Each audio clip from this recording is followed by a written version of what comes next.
Charlie James smoothed her jacket, righted her cloche hat, and slipped on her gloves.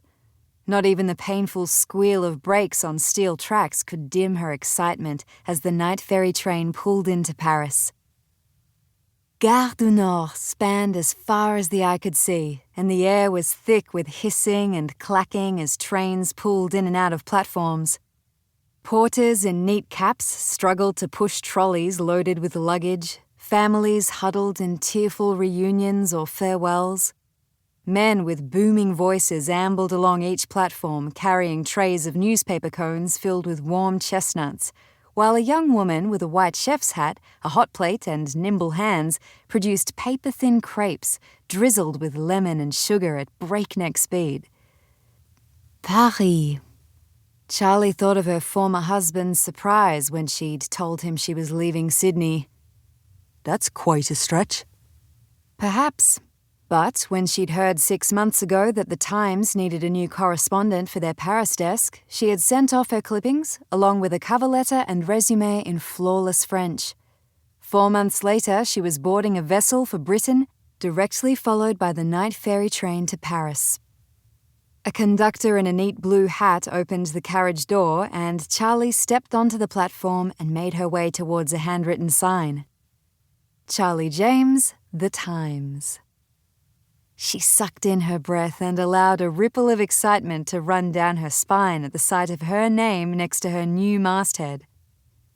She had a longed-for byline on one of the most famous newspapers in the world, but to achieve this, she had moved to the other side of the world.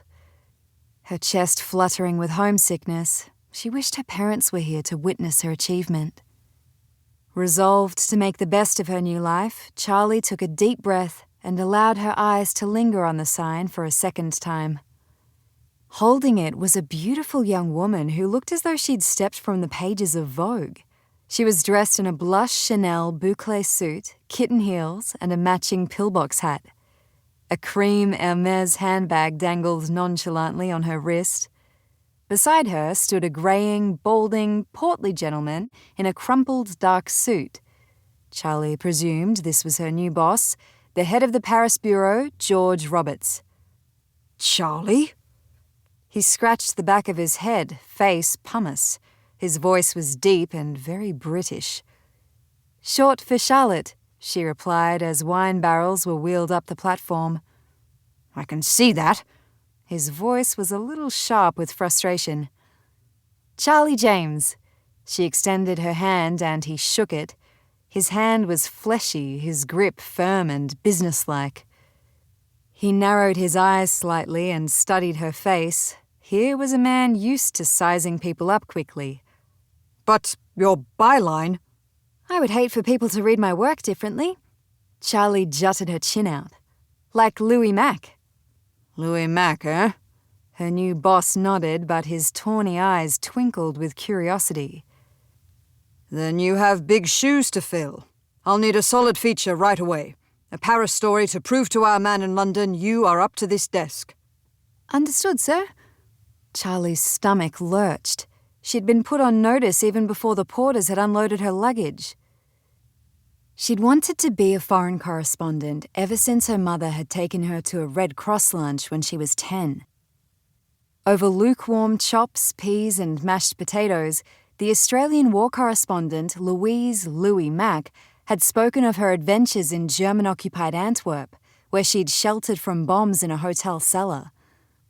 A plain, slim woman clad in a simple white linen dress, her dark hair spun into a knot at the top of her head, she'd held the floor with tales of hiding in cellars to escape bombs and running along deserted streets to catch glimpses of enemy troops.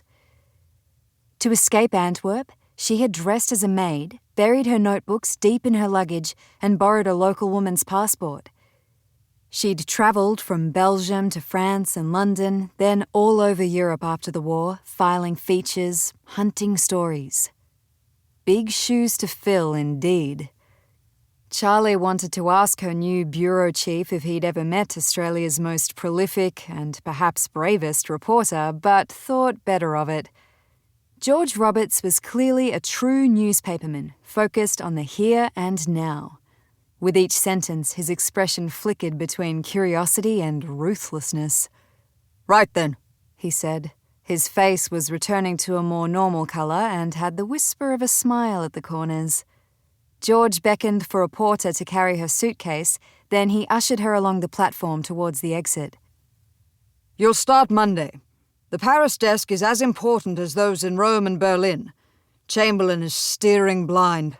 All his talk of appeasement. Well, it's crucial we report what's happening here on the continent. The French are in his pocket. They want to play it safe too. Understandable after that last car crash of a war. But the Boches are gathering steam. Everyone's bloody worried about their own economies, and our collective balls are going to be squeezed by Italy and Germany if Chamberlain and his cronies don't pull their fingers out." "Got it," said Charlie. "One of the most prominent Brits here, Lord Rupert Ashworth, keeps to himself. He used to have close contacts in Downing Street, but rumour is he's been pushed aside because he was too close to King Edward. Backed the wrong horse." George scratched his head and hitched up his pants. The beautiful woman beside him said nothing, but she gave Charlie an encouraging nod and a warm smile.